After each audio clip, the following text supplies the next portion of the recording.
TPS-ja, Meta Ramburg të shkun po TPS-ja. Ata kanë qenë historikisht majtë.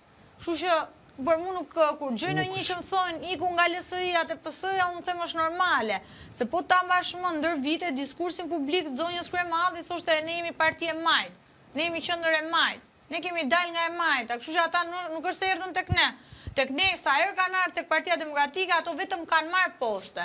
Ja kanë marrë demokratëve postet, i kanë marrë gjërat pa merit dhe i është ofruar në shkëmbim të pazarit që është bërë Berisha Meta. Sepse Berisha bënte pazar me këdo për të ruajtur pushtetin e tij dhe interesat e tij, kurris kujdo qoftë. Kurse Meta premionte socialistët që t'i mbante me pak pushtet. Lesja, qofse qëndrojmë në këto zhvillime, në anën tjetër duket se mandati i SPAK-ut po shkon drejt mandati Altin Dumanin, saktë po shkon drejt fundit dhe pritet që të zgjidhet një prokuror tjetër që do të vi pranë nga SPAK.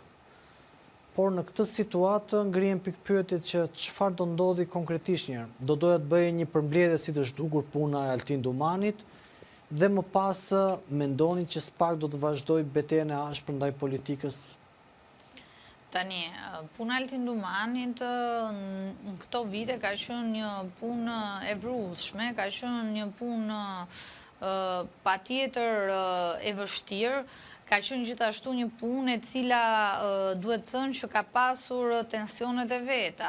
Zoti Dumani është përballur me akuza, me intimidime nga politikanë të lartë, siç janë zoti Meta, zoti Berisha, të tjerë. Ka pasur rezultat në luftën kundër korrupsionit, jo rezultatin që kishte pritshmëria e shqiptarëve, po deri diku ka dhënë rezultat. Ka qenë i pa komprometuar nga politikanët, ka qenë një individ i cili deri diku ka bërë një punë të mirë për publiku. Nuk do thoja shumë të mirë, nuk do thoja as të keqe, por ka bërë një punë të mirë. Neve nuk kemi pas ndonjëherë në Shqipëri ish ministra, ish kryetar bashkie, ish president burgosur nën akuzë më përpara. Kështu që kjo është një merit e cila e ka SPAK-u, e ka zoti Dumani dhe që kanë qëndruar koherent ndaj punës tyre dhe ndaj luftës tyre kundër xhaketave të korruptuara, kundra presionit, kundra intimidimit dhe kanë dhënë rezultate të caktuara në momente të caktuara. A ka akoma punë për të bërë? Patjetër që ka. A do vazhdoj SPAK-u ta bëj këtë luftën kundra korrupsionit, po pa diskutim, unë mendoj që do ta bëj dhe më të egër. Pse do thuash ti? Sepse një ndër kriteret kryesore që ne jemi pjesë edhe e Bashkimit Evropian, që ne po luftojmë kaq shumë, është pikërisht pika që është lufta kundër korrupsionit. Kështu që SPAK-u duhet suportuar në çdo hap dhe jo kërcënuar, jo intimiduar, jo duke dhënë ato deklarata skandaloze nga palo politikan që kanë vjedhur dhe kanë ngrënë me lekët e shqiptarëve dhe duan të bëjnë të fortin me sistemin e drejtësisë, por Altin Dumani ka treguar që me drejtësinë të fortë nuk ka. Dhe këtë e tregoi më së miri me rastin e Ilir Metës. Se Ilir Meta për mi vendosje ndaj zotit Dumani, bëri atë që bëri dhe mori përgjigjen e caktuar nga institucionet përkatëse. Lesja, në këtë situatë, në këtë parlament që kemi parë që duket sikur përsëri është një kasetë e vjetër ose një kasetë e përsëritur. Një film që ne kemi parë, duket që përsëri Partia Demokratike vazhdon me sulme, tashmë po sulmojnë dhe ministrin e inteligjencës artificiale diellën. Ti vetë mendon që do të ketë një ndryshim apo e shikon që dyshja politike Bardhi, Flamunoka do të jenë akoma më të ashpër në parlament dhe do të vazhdojnë me këtë zhurmën e madhe që mund marrë salla e parlamentit?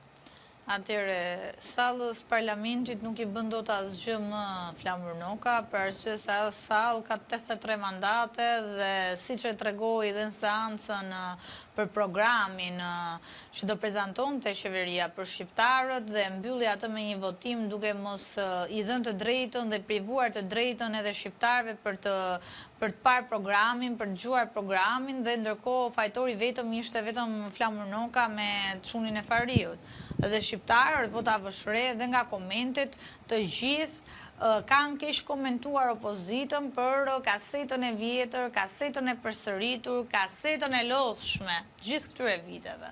Nuk është se i bëjnë dëm qeverisë se ngrejnë zërin, nuk është se i tregojnë forcë Ramës se ngrejnë zërin. Forca Ramës është tek kartonet, tek vota që shqiptarët i dhanë për të bërë shtet, atë shtetin që thoshte Flamur Noka, mbas datës 11 do t'i vi era shtet. Kështu që Flamurit mbas 11-ës do t'i vi vetëm era zhurëm, po zhurëm për keq. Ndërkohë Rama ka kartonet, ka programin, ka individë, do vazhdoj punën e tij drejt Bashkimit Evropian, ndërkohë qenë si Flamuri vetëm do lehin. Dhe si është ajo shpreha, mos ndalos ajo që qeni le rrugës, dhe këtë rezultat ata do ja japin si mesazh Flamur Nokës, siç ja dhanë, votuan programin dhe mbyllën parlamentin. Po kush humbi nga kjo? Humbi opozita, humbën shqiptarët. Qeveria vazhdoi programin e vet, nuk ndaloi, nuk stopoi, sepse nuk ka forcë Flamur Noka për ta stopuar. Forca Ramës